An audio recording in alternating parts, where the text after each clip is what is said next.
عاطف علی شاہ صاحب ناروے سے پوچھتے ہیں ائمہ اہل بیت نے دہریوں کے ساتھ مناظرے کیے،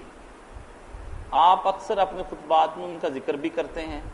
برائے مہربانی ان کے دہریوں سے مناظرہ کی کوئی کتاب بتا دیں تاکہ میں پڑھ کر اپنے ایمان اور یقین میں پختگی حاصل کر سکوں۔ شاہ صاحب نے کہا جی بہت اچھی بات۔ اب ائمہ اہل بیت علیہ السلام نے جو مناظرے کیے اس وقت الحاد آ گیا، زندیقیت آ گئی کہ مسلمان سوسائٹی میں ایسے لوگ پیدا ہو گئے جو بظاہر مسلمان کہلاتے تھے، بڑے پڑھے لکھے تھے، زندیق تھے، وہ لوگ جو بظاہر بالکل مسلمان تھے، نماز روزہ اندر سے کافر، جہاں موقع ملتا تھا لوگوں کے دلوں میں شبہ ڈالتے، کافر کرتے، تو ان کے لیے پھر نہ کچھ سختی کرنی پڑی۔ جیسے کہہ رہا نا بیٹا پہلے بھی یار جو کوئی ملک میں ہو رہا حجاج کہیے، حجاج بن یوسف جتنا مرضی تھا ایسا ہی ڈنڈا چاہیے۔ وہ پھر نہ خلیفہ المہدی جو تھا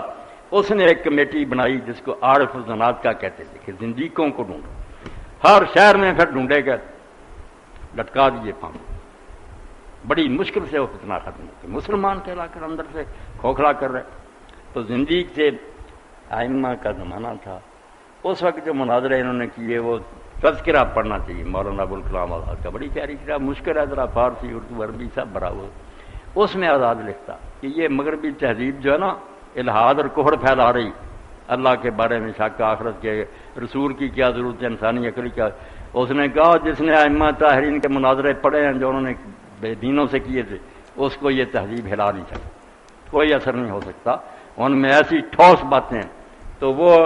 اہل احتجاج جو ہے نا تبرسی کی تھی کہ اس نے کئی بےہودہ باتیں لکھ دی ہیں صحابہ کرام کے بارے، مگر جو دہریوں سے مناظرے ہیں نا اس کے لیے اہل احتجاج ابو طالب تبرسی پڑھنی چاہیے۔ مناظرے ہیں کہ فلاں زندگی کا آیا، حضرت علی سے شروع ہے، جو کافر ایسے آئے نا بڑے بڑے سوال اٹھائے انہوں نے،